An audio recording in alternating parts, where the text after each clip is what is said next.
Le second focus réside dans les compétences. Il y a les compétences techniques, il y a même des compétences, j'ai envie de dire, stratégiques. Une personne qui veut faire du dropshipping, il faut qu'il ait de la capacité à pouvoir faire la recherche des produits gagnants. Il y a des logiciels qui sont gratuits, il y a des logiciels qui sont payants. Si tu ne connais même déjà pas comment cela fonctionne, comment tu fais pour te lancer en dropshipping, c'est pas possible. Ok?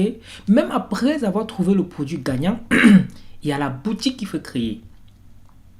Si tu n'as pas de compétences pour créer une boutique sur une des plateformes, comment tu fais pour vendre en dropshipping?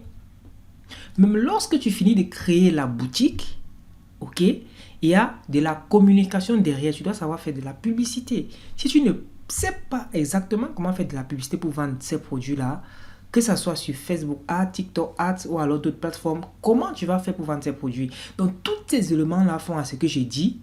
Si tu n'as pas de compétences, cherche un autre business en ligne que tu pourras faire sur le marché africain.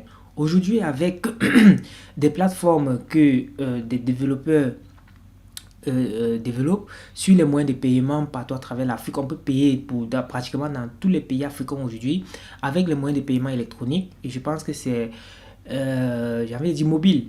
Ok, les moyens de paiement mobile, donc c'est un des éléments aussi qui va permettre à beaucoup de personnes de pouvoir véritablement évoluer et de se placer tout simplement sur un certain niveau. Mais avant, comme je le dis, pour faire du dropshipping, ça c'est l'aspect, je suis juste en train d'expliquer. Imaginez-vous que vous ne savez pas comment créer une société offshore. Il va falloir activer les procédures de paiement, il va falloir acheter un numéro de téléphone, il y a pas mal de choses qu'il faut faire. Ok?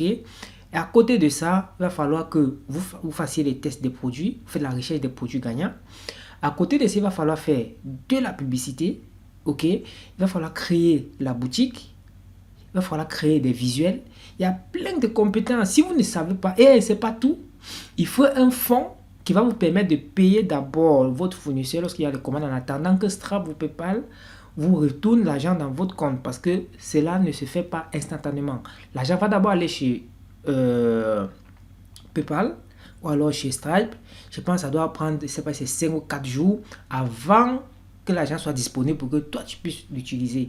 Et parfois, lorsque tu vas faire le virement de ton compte Stripe ou alors de ton compte PayPal pour ton compte bancaire, ça peut même toujours être une fintech en ligne que tu dois utiliser, mais il va toujours falloir que tu fasses un virement. Parfois, ce n'est pas instantané, il va encore falloir attendre 1 ou 2 jours. Entre-temps, lorsqu'il y a de la commande, il va falloir que tu payes le fournisseur.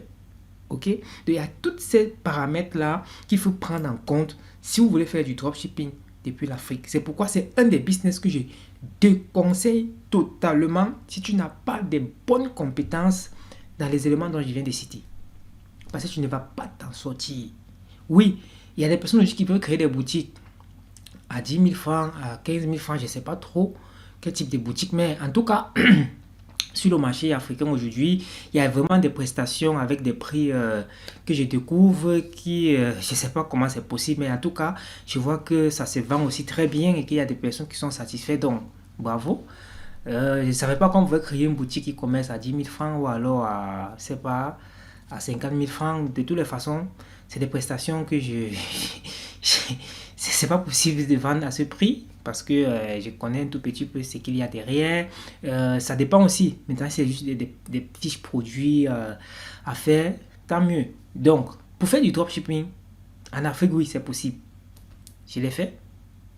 Je n'ai pas gagné d'argent, je l'ai testé, si je peux dire ça comme ça, mais il y a pas mal de paramètres derrière à prendre en considération.